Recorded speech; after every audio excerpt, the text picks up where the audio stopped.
The alarm clock rings, another day begins, and you move through your routine: work, home, dinner, repeat. But sometimes, in a quiet moment, a question surfaces. Is this all there is? We all want to know our lives matter, that we're here for a reason. We fill our days with activity, hoping the next achievement or purchase will finally satisfy us.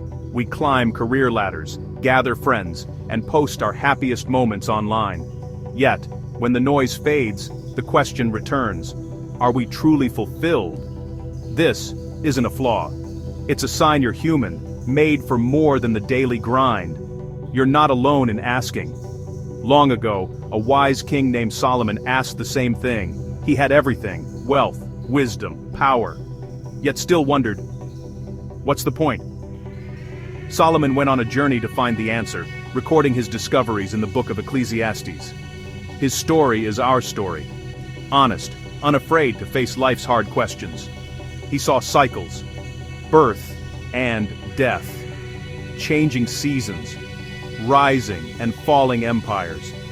He wondered what all our work truly amounts to in the end. Solomon's exploration gives us permission to ask our own hard questions. He invites us to join him, not for easy answers, but for a truth that can anchor our souls. The search for meaning is universal. The journey is ancient, but the question is as fresh as today's sunrise. Are you ready to look deeper? Let's begin. King Solomon was the wisest man who ever lived, blessed with wisdom, wealth, and honor. People traveled from distant lands just to hear him speak. With all this, you'd think he had life figured out, but his wisdom let him see life's patterns and its fleeting nature. He noticed that both the wise and foolish end up in the grave.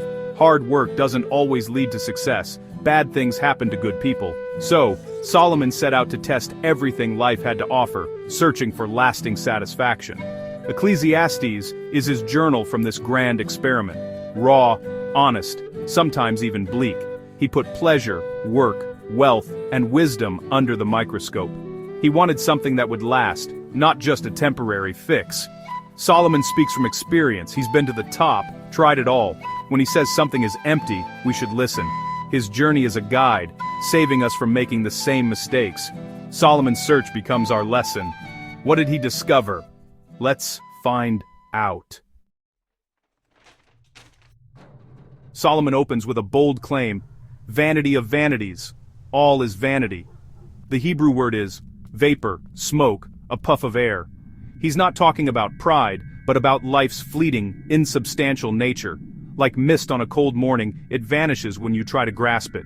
Much of what we chase is like that: temporary, promising substance but delivering nothing solid. Imagine building a sandcastle, only to watch the tide erase it in moments. That's real effort, beautiful results, but gone in an instant. Solomon also describes life as chasing the wind, exhausting, always just out of reach. He pursued pleasure, wealth, and success, but ended up with empty hands and a tired heart. This isn't meant to depress us, but to wake us up. Money, success, and pleasure aren't bad, but if they're our ultimate goal, they'll disappoint. They're like smoke, appearing real, but offering nothing to hold. Solomon wants us to stop chasing the wind and look for something lasting. The warning is clear: don't build your life on what can't last. There's something more solid to seek. To test his theory, Solomon dove into pleasure, parties, luxury, entertainment, anything that promised happiness. He denied himself nothing, living a life most only dream of, but after all the laughter and indulgence, he found it was madness. Pleasure was sweet for a moment, but left him empty. Next, he turned to work and achievement, building great projects and amassing wealth. By any standard, he was a success story. Yet, even with all his accomplishments, he realized he'd have to leave it all behind. Who would inherit it? Would they be wise or foolish? The thought troubled him. His work, though impressive, couldn't give ultimate meaning. Achievements were just sandcastles, destined to be washed away. Pleasure and success, he discovered, are fleeting. The search for meaning had to go deeper. Solomon's experiment shows us fulfillment isn't found in indulgence or accomplishment. So where is it found? Solomon's search is our search. We chase success, work long hours, and hope the next promotion or purchase will satisfy us. We pour energy into building a legacy. Just like Solomon, pleasure takes modern forms: endless entertainment, social media, the latest gadgets. We curate our lives online, seeking validation and the next thrill. Yet despite all this, a deep emptiness lingers.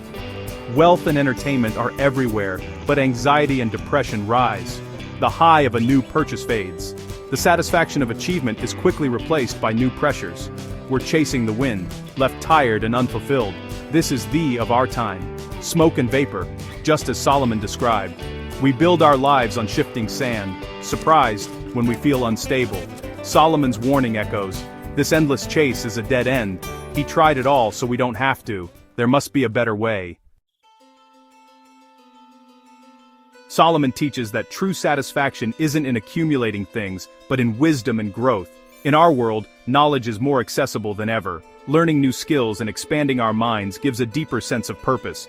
Growth brings a slow, lasting satisfaction, different from fleeting entertainment. Investing in yourself is a choice to step off the hamster wheel of mindless consumption. Platforms like Udemy offer thousands of courses, making wisdom available to anyone. Whether for career, creativity, or curiosity, learning connects us to meaning. Solomon would marvel at such resources, tools for lifelong growth. By embracing learning, we build a richer inner life. We're not just distracting ourselves from big questions, we're engaging with them. Growth is a path to meaning available to all. The journey of wisdom continues today. After exploring life's emptiness, Solomon shifts his focus outward. He writes, "To everything there is a season, a time for every purpose under heaven." Life is a series of seasons, joy and sorrow, beginnings and endings. This perspective brings comfort. Hard times aren't permanent, and good times will come again. We don't have to force happiness or rush through pain. More importantly, these seasons point to a divine orchestrator. There's a purpose for every time in our lives. When life feels out of control, we can trust God's timing. We may not understand every season, but we can trust there's meaning in each one. Solomon realizes the key isn't controlling outcomes, but surrendering to the one who does. We can't change the seasons, but we can trust the one who holds time. This trust is the foundation for peace, even in life's vanities. The search for meaning leads to trust.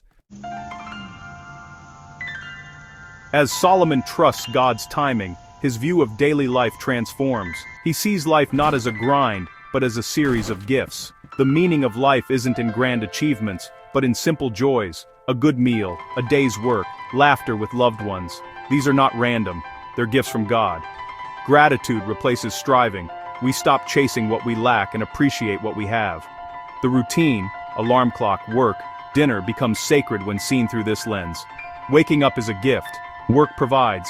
Food sustains. Relationships enrich. Seeing the sacred in the ordinary transforms the ordinary into extraordinary.